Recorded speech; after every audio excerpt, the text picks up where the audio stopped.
Hello, Kimberly. It's so nice to have you on the show today. How are you doing? I'm doing amazing. How are you? I am doing quite fine, and thank you so very much for being here. You say, I truly appreciate you. And you say, Kimberly, oftentimes I love to thank my guest for two things. And I do this so often to the point where it has become my anthem. So, firstly, I want to say thank you, Kimberly, for investing in yourself. You see, you are on this platform right now because you did invest that in yourself. And oftentimes, Kimberly, I love to make reference to the amazing mango tree. You see, some couple of months back, I was on a particular road, and just by the roadside, Kim, there was this very tall, unattractive mango tree. And I use the word unattractive because the mango of which I did, and it wowed me because now the mango tree's got a lot of mangoes in it, beautiful green leaves and healthy branches, and not just mangoes now, okay? I'm talking about ripe mangoes. It was such a lovely experience that day, and I was so excited. Here's my point: the fact that you dedicated your time, energy, and resources to becoming the amazing Kimberly that you are today, that alone has made it impossible for me to skip you. And that's why you got the request from me to be on the show because I was attracted to the fruit of all that you're doing. Your philosophies, your insights, your work, the impact your work is having, Kimberly. And now you are offering the solutions. The stuff's so beautiful. So I've got to say thank you for doing that to yourself. And secondly, thank you for saying yes to the invite. Because if you had said nope, there was nothing else you could do about it. Thanks so much, Kim. Well, thank you so much for having me. I love the metaphor of the mango tree. I think it's a beautiful one. Thank you. So let's get right into it. Let's say I am quite excited to have you on the show today, Kimberly, for a few reasons. Firstly, my interest in knowledge seeking. I believe in order for one to transition from a terrible situation to that of a beautiful one, Kim, I believe it takes the application of knowledge with information. Not just knowledge alone, but the application of it. And you see, Kimberly, ever since I discovered that light in the Hebrew means knowledge and darkness ignorance, I've been so keen to knowledge seeker. Why? Because I do not want to remain in the dark. So that's going to make our conversation today very important to me and even to the listeners. And the second reason why I'm excited to have the incredible Kimberly on the show is for the sake of the audience. See, we live in an age where information is as abundant as grains of sand.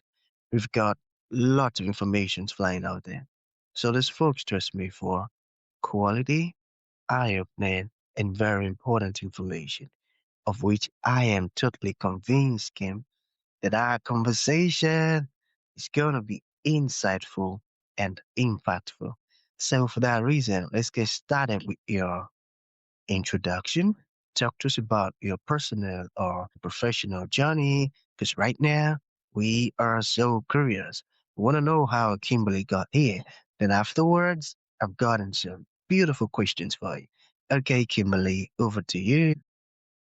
So, I mean, where do we start? I have been a multi-passionate entrepreneur for the 17 years that I have been in business. I have had 4 businesses. I currently run 2, and then we have 2 passive ones on the side as well, that I am an owner, not an operator in. I like the journey to becoming who I was, like it I went through many forms of challenges between selective mutism when I got started. So, like, I'm sure my kindergarten teacher who's like knew me and didn't see me speak for 6 months, and I had to stalk my best friend around because I was too scared to even open my mouth. now going on podcasts and now speaking in front of thousands of people. They're like, she would be shocked, raised by an alcoholic father who was like my greatest negative influence, but who was also my greatest positive influence because he was an entrepreneur and he became a really successful one. And I got to watch him grow a business from nothing and be raised with an entrepreneur mindset that, like, literally you can make money from trees. Like, they say money doesn't grow on trees, but ultimately in my family, my dad was an arborist. And so I got to learn that just by cutting down trees, people would pay money for that, and then replanting and doing hazardous brush cleanup and things like that. So being able to be raised in an entrepreneurship household was such a gift for me, so that when I was super depressed, not loving the path of the traditional education, not thinking that, like, I had thought I would be the good girl and follow all the rules to be successful and all the things. And I got to a point where I had 2 scholarships. I was 2 weeks away from starting college, and I found an acting class that my dad had actually found for me through one of his customers. And they approved me in going. And I said, I need to be in this class. I don't need to be going to college. And any other family would have been like, that's insane. Why would you ever let your kid drop out of college 2 weeks before they were supposed to start with 2 scholarships? Well, my family did, because they said, we know you want to be in the entertainment industry. We know you're a hustler. We know that you can make it. And we structured a deal. And I was able to start working in entertainment. I had my first feature film as a screenwriter that I co-wrote with my director, Nick Parada, produced, distributed on Lionsgate, picked it up, Netflix. It was on Netflix. It was in the last Blockbuster that I used to go to as a kid before all of those shut down. I had that dream come true.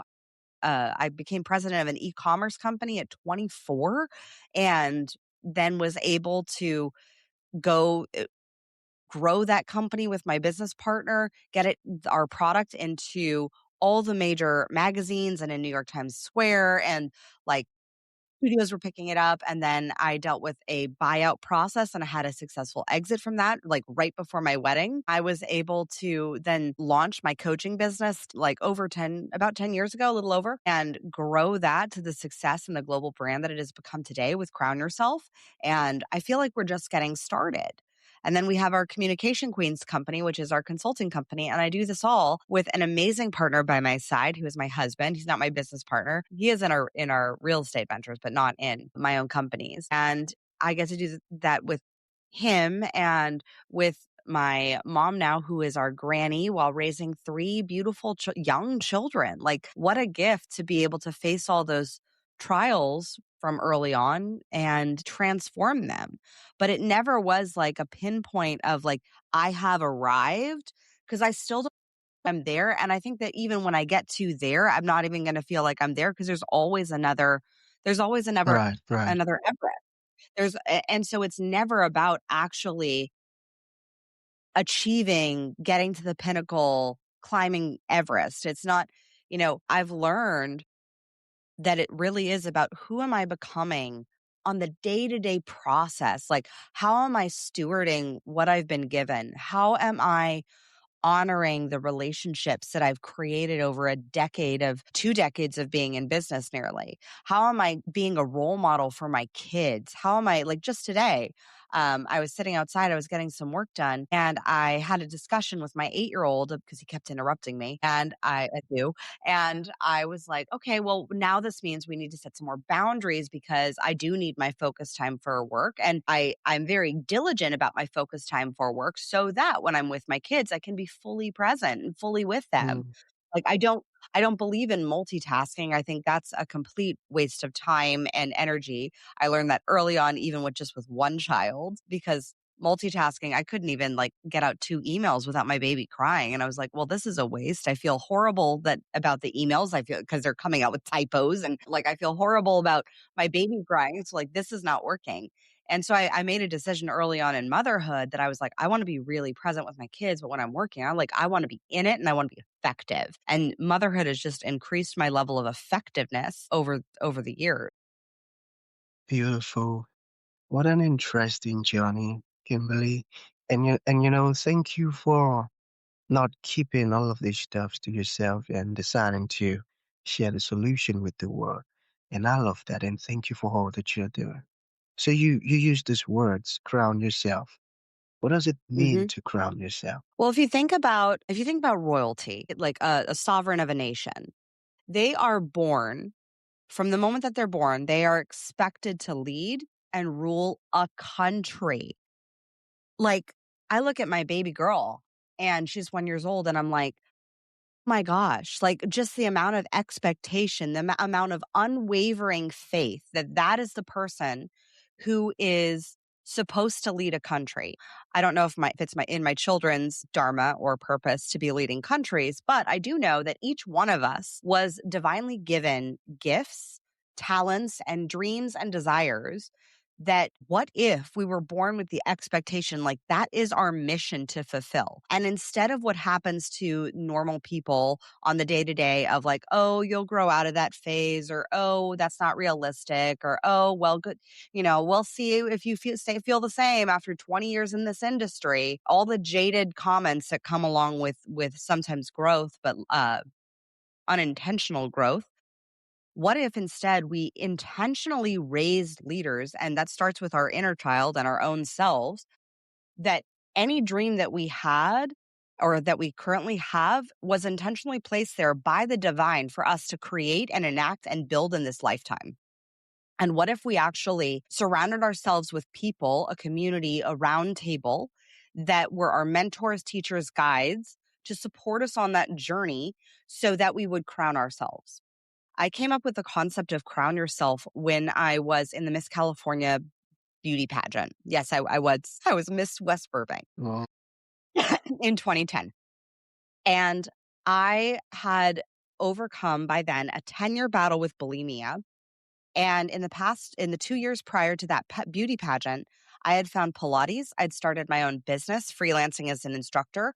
I had fallen in love with my body and I'd completely healed myself from a devastating slow form of suicide, which is an eating disorder, and body dysmorphia. I had completely healed myself and transformed my concept of myself within 2 years, to which I was walking on the stage in front of 4,000 people in a bikini, not having starved myself, having diligently exercised and honored and loved my body. And I walked out onto that stage in my bikini and I looked at that gigantic black wall of sound that was coming at me. And I looked down at the rows of judges, and there was about 7 or 8 judges, and they were kind of faceless and they were hidden in the dark.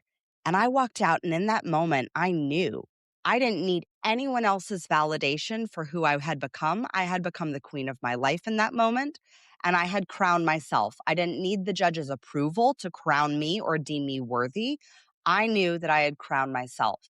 And that moment has stuck with me throughout the years as time and time again I've gone for another achievement, another unbecoming of who I was and becoming of who I was created to be. And in that space of evolution, when I constantly have chosen to trust myself, to lean into my intuition, to course correct when I'm off the mark, and to choose me and back me and trust my choices and build what I know that the divine has placed in my heart to build, I know in those moments I crowned myself. in those moments, you crowned yourself.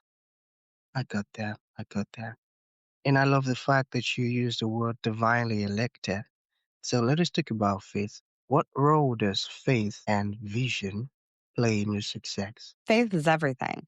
I Right. mean, faith is the belief in something not yet seen. And it doesn't matter what religion you come from, there is an element of faith, of believing in the unseen and letting it manifest into reality. And we think manifestation is this new age thing that's come around recently and popular on the internet with the law of attraction and the secret and all that. But I'm like, if you look back at ancient biblical texts, if you look back at any ancient religion, they all correlate to your thoughts create things. I mean, this coaster, this was a thought in someone's mind where they said, I want to take a piece of crystal, I Right. want to embellish it with gold, and I want to create it. And then they went out and created it. That's the same with any dream. Like when you look around you, your thoughts are creating your dream. And now if you're not currently in your dream scenario and you're like, oh, well, that's like I hate my circumstances. I don't like where I am. I don't like this circumstance. Well, then what are the thoughts that you're thinking that are currently keeping you there? So maybe it's, I can't do this. Maybe it's, I'm not worthy. Maybe it's some systemic belief that's been passed down to you, generational trauma, societal trauma. But when you look at, if you believed it was possible for you to create what you wanted to create, get with enough time. And I think the internet has blown time out of proportion because a lot of people think, oh, well, I'm not manifesting tomorrow $5,000 immediately in my wallet. So it doesn't work. And I'm like, no, we have to be aware of what we're manifesting, and it grows in stages, and it grows with our belief system. So your belief and your faith of whatever you want to create with your life, it starts first in the imagination. Are you imagining yourself in a different circumstance? Are you imagining yourself as the business owner who's generating hundreds of thousands of dollars every year? Are you imagining yourself as a top podcaster? And if you are operating from there, I always tell my clients a goal is a destination to work from, not something to work toward. So if you're operating from there, or let's say your goal is to become a top 1% podcaster. So a lot of times when people start a podcast, I wrote in my book, Make Every Podcast Want You, that 90% of podcasters quit after 10 episodes. Okay, so to Right. become a top 1% podcaster, the first thing you have to do, don't quit. Like, keep going, keep doing, keep doing the work, keep going for bigger guests, keep building, keep looking at what's working, what's not. I guarantee you, as a top 1% podcaster, I am not one yet. I am a top 2%, but I'm close.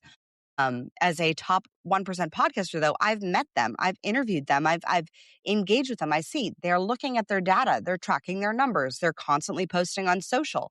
Not that everyone is going on Instagram and saying, oh my gosh, I'm hoping for a podcast, but they're constantly talking about their podcast. They're constantly promoting their podcast. So if you're just do one post one time about one episode that you did, or you do what most podcasters do, where they launch their podcast and that's their big promo post. And then they don't continue posting about their guests, and they get backlogged and they have too many interviews and all the things happen, then that's not operating from the 1%. That's operating from circumstance. So we have to look at, where are we operating from faith and imagination, as far as who am I when I am operating in that place. So I'll give you another example. I had a client whose goal was to achieve $250,000 in a year in revenue. And to that point, she'd only achieved about 99,000. And she was like, how can I achieve $250,000 if I've not even hit six figures yet? I came close, but I haven't hit it. And we started looking at her systems and her processes and all of the things involved with her business. And I looked at her and I said, you already have a $250,000 business. And she was like, what? And I said, yes, but you don't have the follow-up systems and the process systems in place to retain. So you have business, you have the container. Think of it like a bowl that, you wash vegetables in, right? So if you're going to put clean vegetables and put a bunch of things in a bowl, then you want to have it be a bowl that doesn't have holes in it. But if you have giant holes and leads keep falling through, then you're not going to be able to retain the fruit of your labor. And when I looked at her systems, I said, you literally already have a $250,000 business. You just don't have the follow-up systems in place to ensure that you are maintaining the relationships with people who are already interested in your services.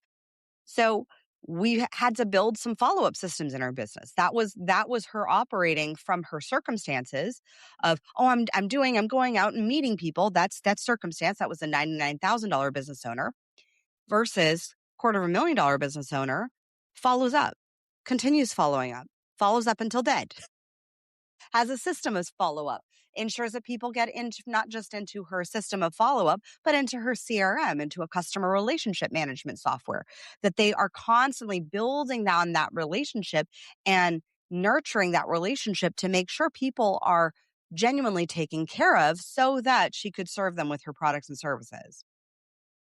She has not yet achieved her $250,000, but within working with me in 3 months, she doubled her money back on her investment that she invested in Amazing. me.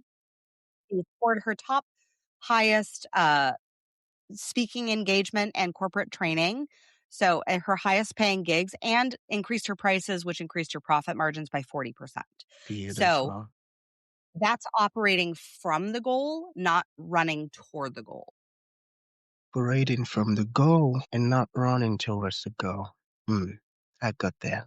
And that was a great Which response. means that you also have to have faith that the goal is gonna happen Hmm, too. Like, you can't if you're gonna operate from the goal, faith plays an integral part right. that you know it's gonna happen. Because if you don't think it's gonna happen, like, let's say, for example, you're running a marathon. If you're running a marathon and you know that you're gonna cross that finish line, like, I'm a marathon runner, I've run 6 or 7 now so far, and I have a rule: run, walk, or crawl, I am crossing that finish line. So, regardless of how I finish, I'm finishing that marathon.